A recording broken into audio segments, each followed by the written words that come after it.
और अब चलिए बड़ी खबर के साथ बुलेटिन की शुरुआत करते हैं सुकमा से आ रहे, जहां पे पुलिस और सीआरपीएफ ने बड़ी नक्सली साजिश को नाकाम किया है। पुलिस और सीआरपीएफ ने 20-20 किलो के 2 आईईडी बरामद किए हैं। दोरनापाल और पोलमपल्ली के बीच आईईडी बरामद किया गया है। जवानों को निशाना बनाने के लिए नक्सलियों ने लगाए थे आईईडी। इलाके में जवानों का सर्च अभियान जारी, एसपी ने की है पुष्टि। बड़ी कामयाबी हमारे सुरक्षा बलों को हाथ लगी है। यहाँ पर देखिए आईईडी प्लांट किया जाता है ताकि हमारे जवानों को नुकसान पहुंचाया जाए। ये साजिश नाकाम कोशिश नक्सलियों के द्वारा की गई थी, लेकिन यहाँ पे देखिए सीआरपीएफ के जवान और पुलिस के द्वारा यहाँ पे पेट्रोलिंग के दौरान बड़ी नक्सली साजिश को नाकाम किया गया है। 20 किलो के 2 आईईडी बरामद किए गए हैं। दोरनापाल और पोरमपल्ली के बीच आईईडी को बरामद किया गया है। जवानों को निशाना बनाने के लिए, जवानों को टारगेट करने के लिए आईईडी को प्लांट किया गया था, लेकिन यहाँ पे हमारे सुरक्षा बलों की मुस्तैदी के चलते, उनकी सक्रियता के चलते इस साजिश को नाकाम कर दिया गया है। दोरनापाल और पोलमपल्ली का ये इलाका है सुकमा में, जहाँ पे आईईडी को प्लांट किया गया था नक्सलियों के द्वारा। तो नक्सलियों के खात्मे के लिए तमाम कोशिश यहाँ पे हमारे सुरक्षा बलों के द्वारा की जा रही है। टारगेट 2026 साल और महीना तय किया गया है और उसके तहत एक के बाद एक बड़ा अभियान हमारे सुरक्षा बलों के द्वारा चलाया जा रहा है और सफलतापूर्वक इस अभियान को अंजाम भी दिया जा रहा है 0 कैजुअल्टी के साथ। इसी बीच जवानों ने यहाँ पे देखिए 2 आईईडी को बरामद किया है। पुलिस और सीआरपीएफ ने बड़ी नक्सली साजिश को नाकाम किया है। इलाकों में जवानों का सर्च अभियान अभी भी जारी है। एसपी के द्वारा ये पुष्टि की गई है।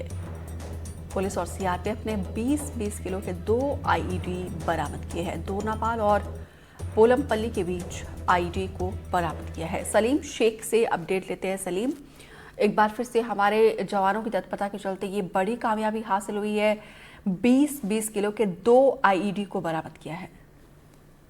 जी बिल्कुल, सुरक्षा बलों को एक बड़ी कामयाबी हाथ लगी है। आज एरिया डोमिनेशन पर निकली टीम ने 20-20 किलो के 2 आईईडी बम बरामद किए हैं। ये आईईडी बम सुरक्षा बलों को नुकसान पहुंचाने के लिए प्लांट किए गए थे और जैसे ही बीडीएस की टीम को इसकी जानकारी मिली, उन्होंने बम को मौके से बरामद किया और उसे वहीं डिफ्यूज कर दिया।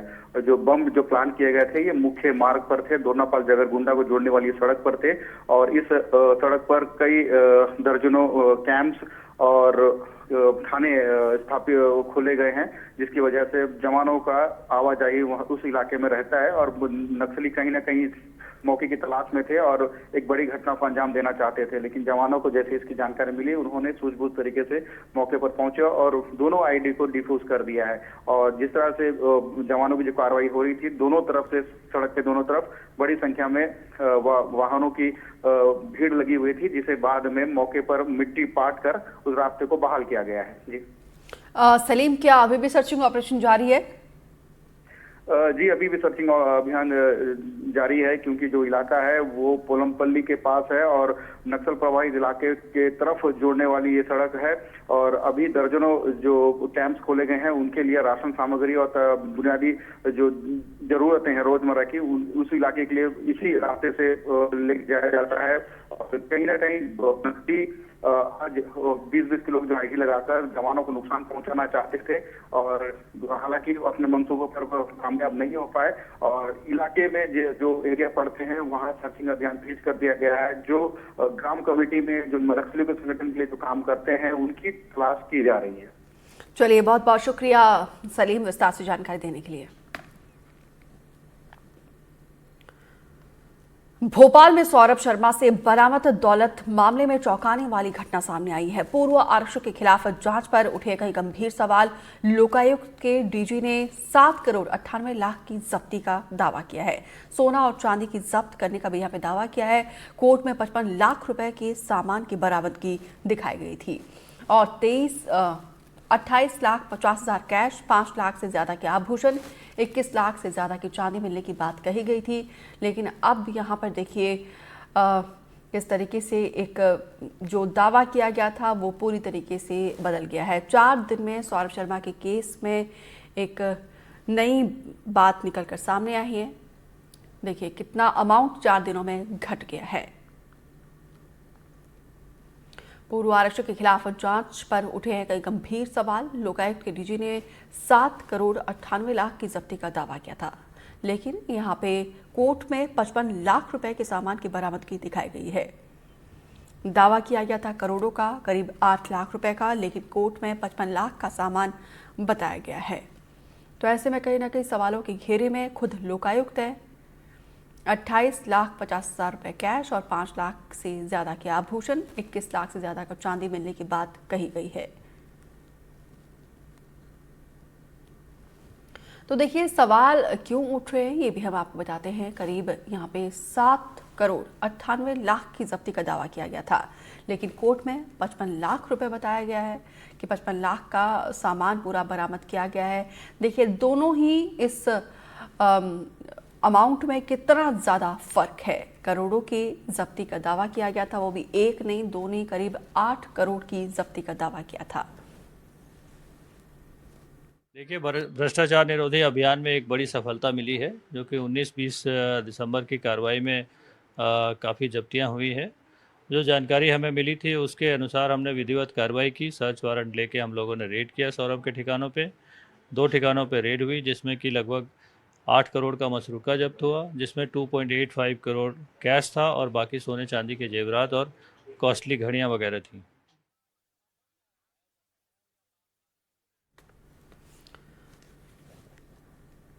तो ये तस्वीरें हम आपको दिखाने जा रहे हैं और समझाने की भी कोशिश कर रहे हैं। देखिए किस तरीके से जब सोने चांदी का जखीरा मिला तो उस वक्त करोड़ों का बताया जा रहा था, करीब 7 करोड़ 98 लाख का बताया जा रहा था, लेकिन 4 दिन की रिपोर्ट में देखिए ये जो भारी भरकम अमाउंट है वो कम होकर 55 लाख का दिखाया गया है। तो 7 करोड़ 98 लाख जब मिला था, ये पूरा आभूषण और कैश की जब्ती हुई थी, तो पूरा अमाउंट जो है वो करीब 8 करोड़ का बताया जा रहा था, यानी कि 7 करोड़ 98 लाख का। और जब कोर्ट में बताया गया तो यहाँ पे 55 लाख बताया गया है। अब सवाल क्यों उठ रहे हैं ये हम आपको बताते हैं, क्योंकि 7 करोड़ 98 लाख की जब्ती का दावा था, कोर्ट में 55 लाख रुपए क्यों बताया गया है, क्या है लोकायुक्त और अदालत के दस्तावेजों में अंतर, ये तमाम सवाल है। सौरभ शर्मा के कई ठिकानों पर छापेमारी कार्रवाई क्यों नहीं की गई है, क्यों यहाँ पे लापरवाही बरती गई है, आखिर कहां पर चूक हुई है, क्या लोकायुक्त की चूक हुई है। 52 किलो सोना और 11 करोड़ के कैश से भरी हुई कार का रहस्य क्या है, लोकायुक्त ने क्यों नहीं रोका, और कार चालक और उसके रहस्यमयी कनेक्शन का आखिर सच क्या है, क्या ये जांच की लापरवाही थी। और ऐसे में सवाल लोकायुक्त पर भी उठ रहे हैं कि आखिर इतनी बड़ी लापरवाही कैसे की जा सकती है।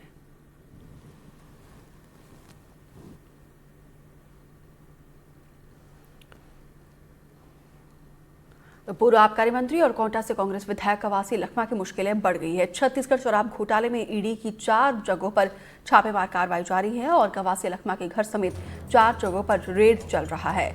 इसके साथ ही उनके बेटे हरीश लखमा के यहां पर भी छापेमार कार्रवाई जारी है। तो वहीं नगरपालिका अध्यक्ष राजू और ठेकेदार रामशरण के घर पर भी रेड जारी है। बताया जा रहा है कि ये कार्रवाई छत्तीसगढ़ शराब घोटाले से जुड़े मामले की गई है।